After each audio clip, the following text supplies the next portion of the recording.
sobanukirwa ukuri.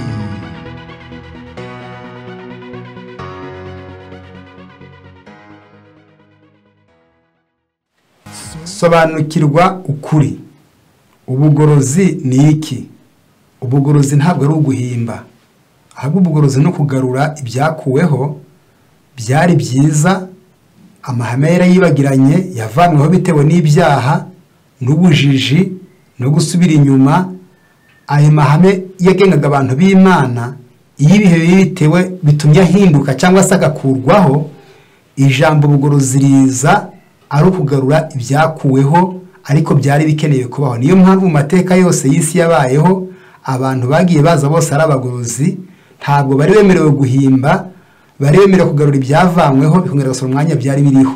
Ibyo bihamwa n'ijambo ry'Imana mu gitabo cya Mose igice cyaho cya 9:11 hagira hati, uwo munsi nzegura ihema rya Dawidi ryaguye nice ibyuho byaryo, kandi nzasana ahasenyutse haryo, nzaryubaka rimeze nk'uko ryahoze kera.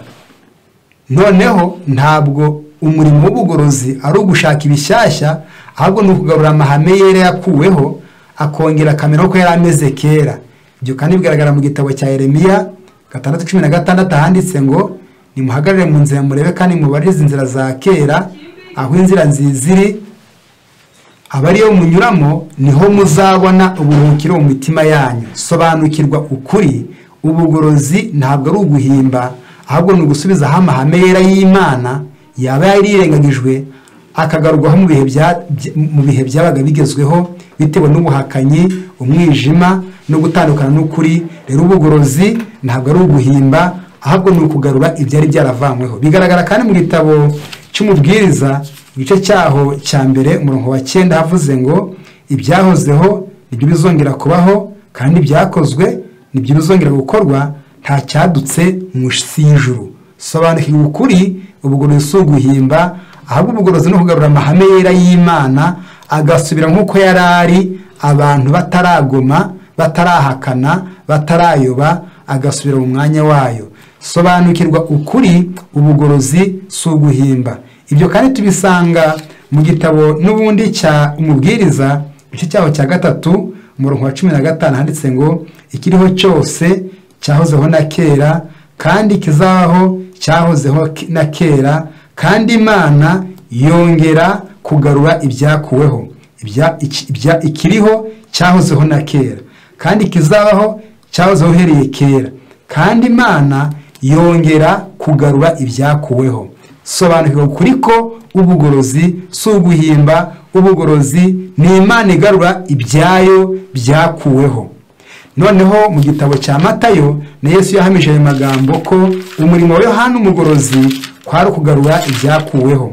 Igitabo cya Matayo 17 umurongo wa 11 haragira hati, arabasubiza ati, ni ukuri ko Eliya akwiriye kubanza kuza, ni ukuri ko Eliya akwiriye kubanza kuza agarure byose abitunganye. Ariko ndababwira yuko Eliya yaje ntibamumenya, ahubwo amugira uko bashaka, n'umwana w'umuntu niko bazamugira. Nuko abigishwa bamenya yuko ababwiye ibya Yohana umubatiza.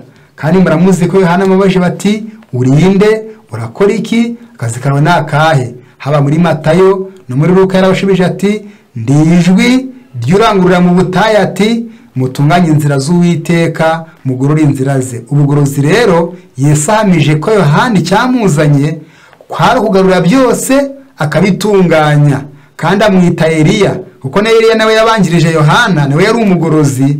Niyo mpamvu Yohana yagaterekeranye mu cya Eliya. Yesu aravuga ati, Eliya uzaza so ndi wapfuye, ahubwo yaraje akora akazi bamugira uko bashaka. Sobanukirwa ukuri yuko Yohana umurimo yakoze Yesu ahamije icyazanye Yohana ni ukugarura byose.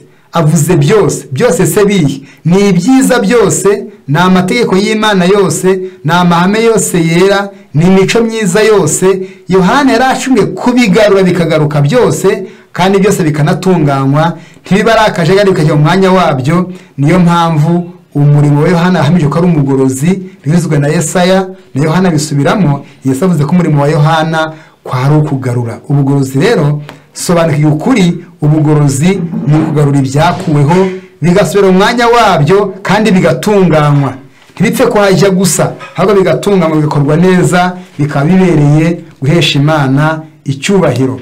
Ntabwo ari ibyo gusa, Yesu yahanuye yuko ubwo imperuka izaba yegereje ari hafi kugaruka, n'ubundi hazaza ubugorozi.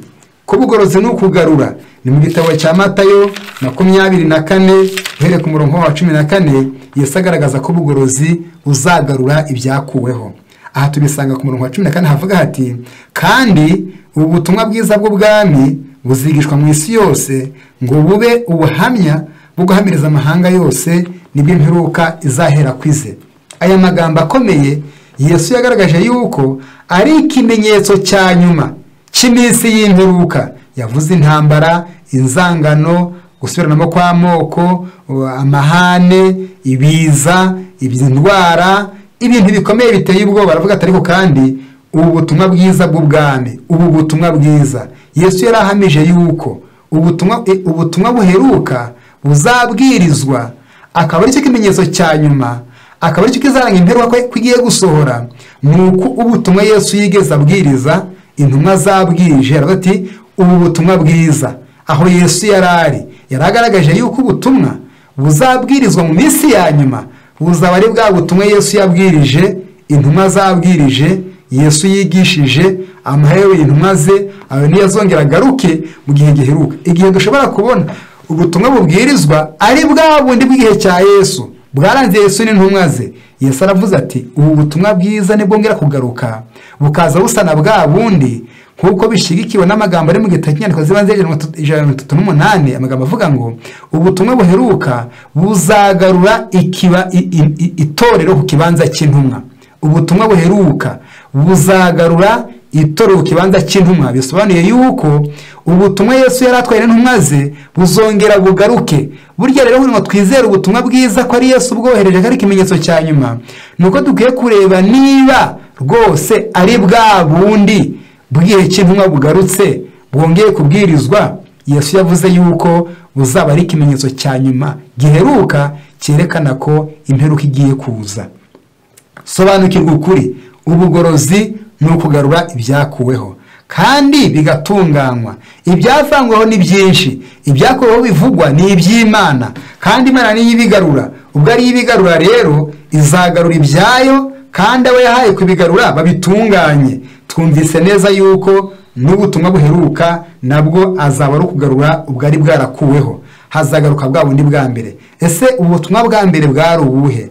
Dore ingo zigeze zaburangaga. Icya mbere bwari ubutumwa bubwira abantu kwihana ibyaha byabo, bwari ubutumwa bubwira abantu kwakira umwuka wera w'Imana, bwari ubutumwa bubwira abantu guhindura ingeso zabo bakaba beza, bwari ubutumwa bubwira abantu kwitanga bagakora nta bihembo, bwari ubutumwa bubwira abantu kutarwanira ibyubahiro. Ibyo bigaragara mu gitabo cya Matayo 23 umurongo waho wa mbere kugeza ku murongo wa 10, kandi nanone na Matayo 20 Yesu yerekana yuko ubutumwa yaratwaye bwari ubutumwa butarwanira ibyubahiro. Sobanukirwa ukuri, ubugorozi ni ukugarura ibyakuweho, kandi nibigaruka bizazana umugisha. Ubugorozi buzazana umugisha, uzagira impinduka nziza, uzazana amahirwe n'amahoro. Kubera iki se? Mu gitabo cya Yesaya hatubwira ubugorozi umusaruro wabwo tuzawubonamo.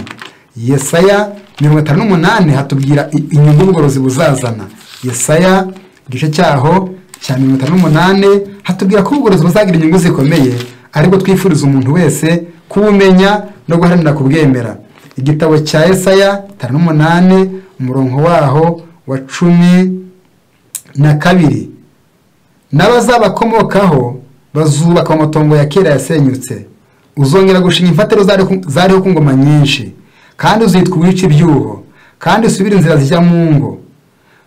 Turasubira muri aya magambo, n'abazagukomokaho bazubaka amatongo ya kera yasenyutse, uzongera gushinga imfatiro zariho ku ngoma nyinshi, kandi uzitwa uwica ibyuho. Naho mu gitabo cya Yeremiya cya 6 umurongo waho wa 16 haratubwira ngo nimumara kugaruka mugasubizaho inzira zari zaravuyeho, haranditse ngo Uwiteka avuga ati nimuhagarare mu nzira murebe kandi mureze inzira za kera, aho inzira nzira bari munyuramo niho muzabona uburuhukiro mu mitima yanyu.